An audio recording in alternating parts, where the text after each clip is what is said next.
Good morning and welcome to your conference. It is such an honor to be here with you, speaking to you from the wonderful state and city of Indianapolis, Indiana. Thank you so much for having me. I've come here, or was asked to come here to tell you my testimony about how God will transition you from victim to survivor and ultimately to be a thriver. On June 10th, 2002, my son graduated from high school. It was a wonderful day. It was exciting because it was hard to get that boy to go across that stage. The rules for Virginia are different than in Georgia. And we had just moved from Virginia, so things were a little bit different. But we got him to graduate. And for the next 10 days, all we did was celebrate. I had teenagers in my house every day. If any of your mothers out there that have teenagers, you understand what it's like to have teenagers in your house every single day. But I didn't mind because it was his celebration of an accomplishment for him. And he was going to leave high school and go on off to college. So we were very, very proud of it. My husband and I were separated, had been separated for 18 months. He had called on June 20th and he said, I want to come over and we need to talk. And I'm trying to think, okay, what are we going to talk about? But I have a house full of everybody else's kids. And I know the kind of person he is. It wasn't going to be a quiet, calm conversation. It was going to be animated. I'll be very nice and polite. I told him no because I had children in the house. And he said, if you don't come and don't let me come and talk to you, I'm going to stay there and I'm going to bang on the door till you let me in. So I agreed to meet halfway. So we met in the parking lot right in front of my house. And we sat and talked. But as soon as I sat in the car, the first thing he said to me was, I don't care if you're recording this conversation or if somebody's on your cell phone listening, you need to take me back in that house tonight or hurry up and find somebody to take care of Cassandra. That's kind of freaky. Cassandra is the daughter that he and I share. I have 3 children, but he and I only share my youngest daughter, and at the time she was 5 years old. And I told him, I said, well, I can't take you back tonight. And I'm not saying I'll never take you back at all. I'm just saying not now. Let's do the counseling. Let's do some get to know each other. Let's start dating again. And he said, no, I need you to take me back now. And I mean tonight. And I said, I can't do that tonight. And there were some other pieces to it. But the condensed version, I went back in the house and, my kids know me. My older children, they know me. I walked in the door, Mama, what they had to say. What you doing out there? What did he have to say? And I was like, everything's good. We're fine. We're great. Let me go in the kitchen and get y'all some. Y'all look like y'all running short on some stuff. Let me get y'all some more food.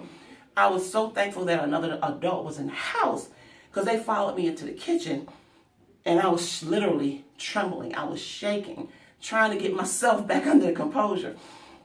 And they talked to me and said, Renita, you have to call the police. You have to talk to the police. And I let them know I had already talked to the police. But they said until they put his hands on me, they couldn't do anything. And what was I going to do? So I didn't do anything. They said the only thing they could do is go to his house and tell him I registered a complaint. And they would go back to the police station. And I said, well, while you're on your way back to the police station, he's going to be at my house and he's going to execute it. So until there's bloodshed and broken bones, you can't help me. And they said, well, ma'am, unfortunately, that's true. Again, that's another story that we're going to talk about at another time. So I went ahead and I did not do anything that night, but I did promise the other adult that I would go in the morning after I got the children to school. The next morning I woke up and I got a phone call. This is June 21st. I got a phone call from my husband. And he says, can I pick up Cassandra early? Now, let me help y'all understand something.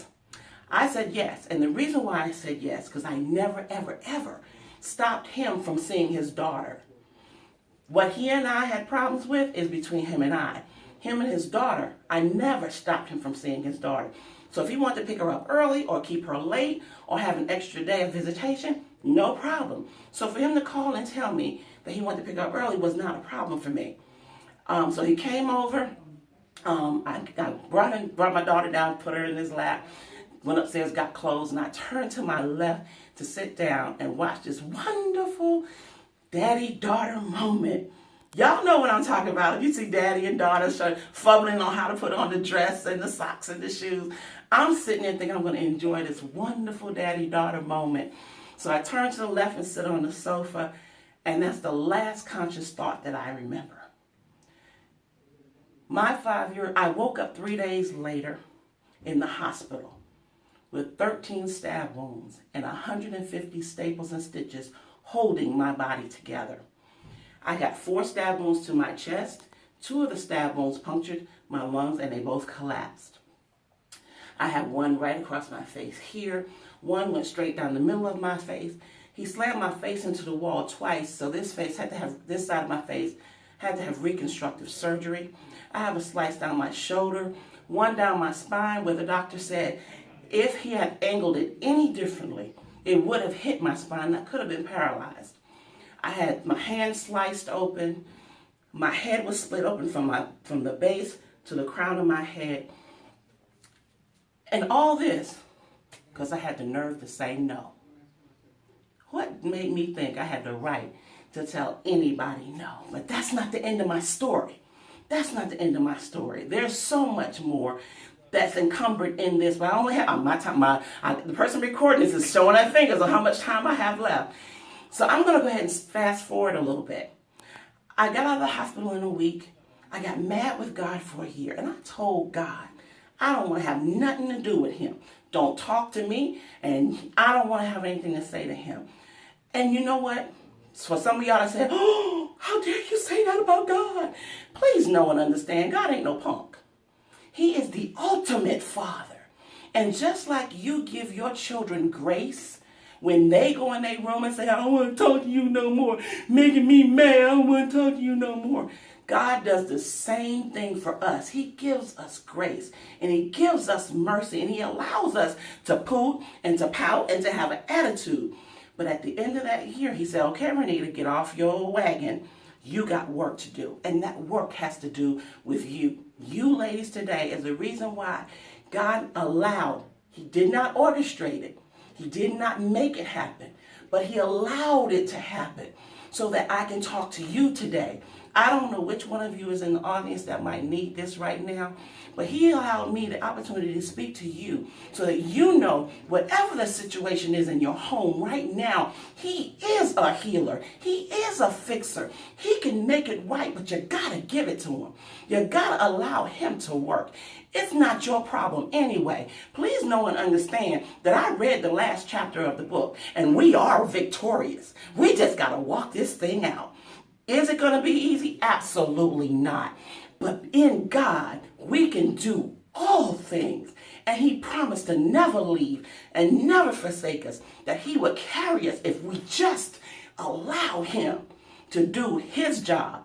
And all we got to do, how the kids say, walk it out. Walk it out. That's all we got to do is just walk it out and trust him every step of the way. God is, God can, he always was, and he always will be the ultimate Alpha and Omega. And above all things in my story, he's my daddy. And my daddy looks out for me. He's your father, and he has you. He holds you, not in the palm, but in the hollow of your hand. Just like a marble right in his hand. It's not going anywhere. And he has you right there in the hollow to keep you, to protect you, to hold you and keep you warm in those nights when you feel like you just can't make it. Don't give up on God, because he has not and will not ever give up on you.